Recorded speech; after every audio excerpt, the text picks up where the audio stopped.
हरियाणा में हरियाणा कांग्रेस के जो नेता हैं, जिनके ऊपर इस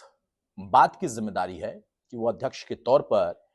पूरी पार्टी को, पार्टी के पदाधिकारियों और कार्यकर्ताओं को संगठित करें। संगठित वो कितना कर पा रहे हैं नहीं पता, लेकिन उनके बयान, मैं उदय भान का जिक्र कर रहा हूं, उदय भान के बयान के बाद से जो पार्टी के अंदर की स्थिति थी वो थोड़ी सी असहज दिखाई दी, क्योंकि सीधा आरोप लगने लगा कि अगर आप रमेश बिधूड़ी को लेकर प्रधानमंत्री को घेर सकते हो, बीजेपी को घेर सकते हो, वो भी तब जबकि खुद रक्षा मंत्री ने माफी मांग ली या फिर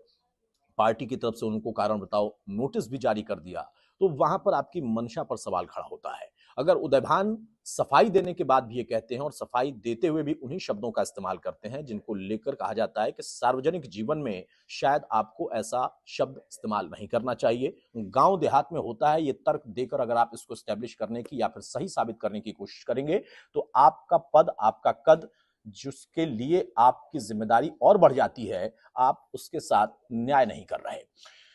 विप्लव देव ने इसीलिए कहा कि ना तो पार्टी ने कोई सफाई दी, पार्टी की तरफ से कोई स्पष्टीकरण आया। इससे साफ जाहिर होती है कि ये बयान उदय भान का अपना बयान सिर्फ नहीं है, बल्कि इस बयान के पीछे कांग्रेस पार्टी की सोच, उनकी मंशा भी दिखाई दे रही है।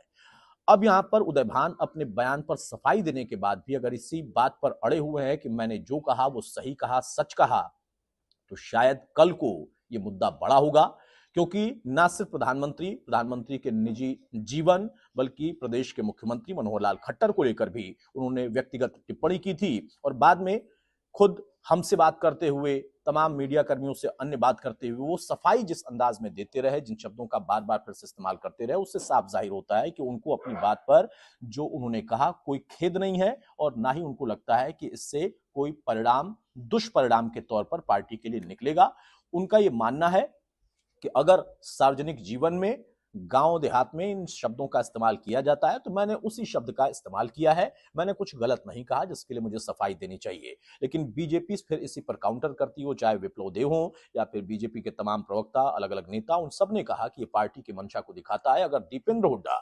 रमेश बिधूड़ी के बयान पर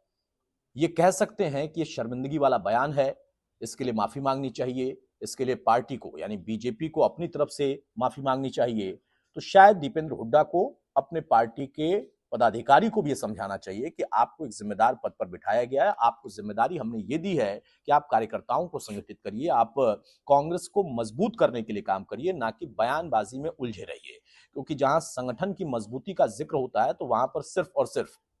हुड्डा गुट और उनके समर्थक प्रभावी दिखाई देते हैं, बाकी कांग्रेस बटी हुई दिखती है और उसी कांग्रेस को एक करने का जिम्मा उदय भान को दिया गया। लेकिन उदय भान फिलहाल बयान देने और सफाई देकर अपने बयान को सही साबित करने में लगे हुए।